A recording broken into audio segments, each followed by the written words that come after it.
আজকে ছিল আমার ডেলিভারির কাজ, তাই তাড়াতাড়ি করে জামা প্যান্ট পরে রেডি হয়ে যাচ্ছে। এখন যাব কাজে। আমি রোজ কাজে যাই রোজ দুপুর 12টার সময়, আর তার আগে একটু বেরিয়েছিলাম ওদের বাড়িতে কাজের জন্য। তখনই বাড়ি থেকে গাড়িটা নিয়ে চলে আসে, আর এখন গাড়িটা বের করে নিয়ে যাচ্ছি। গাড়ি কিন্তু এখন অলরেডি বার করে নিয়েছে। এখন চলো যাওয়া যাক। কাজের বাড়িতে এসে গেছে, আর এখন অপেক্ষা করছি দরজা খোলা। দরজা খুলে কিন্তু আমি চলে গেছিলাম ডাইরেক্ট উপরে খাবার নিয়ে। এখন নিচে নেমে এসেছি।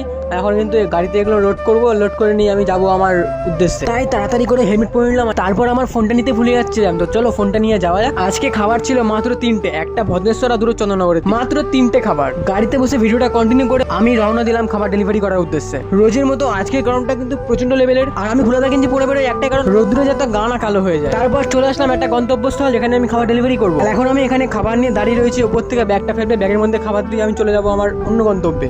খাবারের ব্যাগের মধ্যে ছিল একটা 4 কেরিয়ার, সরাতে গিয়ে হাতটা লেগে হঠাৎ কেটে যায়। আসলে কেরিয়ারটা ছিল পুরো একদমই নতুন, আর কেটে যাওয়ার সাথে সাথে কিন্তু গলগল করে অনেকটা রক্ত বেরিয়ে যায়। তারপর ওই হাত নিয়ে চলে আসি এখন বাড়ি। গাড়িটা গ্যারেজে রেখে নিয়ে সাইকেল নিয়ে এখন যাচ্ছি বাড়ির উদ্দেশ্যে। আজকের মতন আমার কাজ এখানেই শেষ। চলো দেখা হচ্ছে নেক্সট কোনো ভালো ভিডিওতে। টাটা।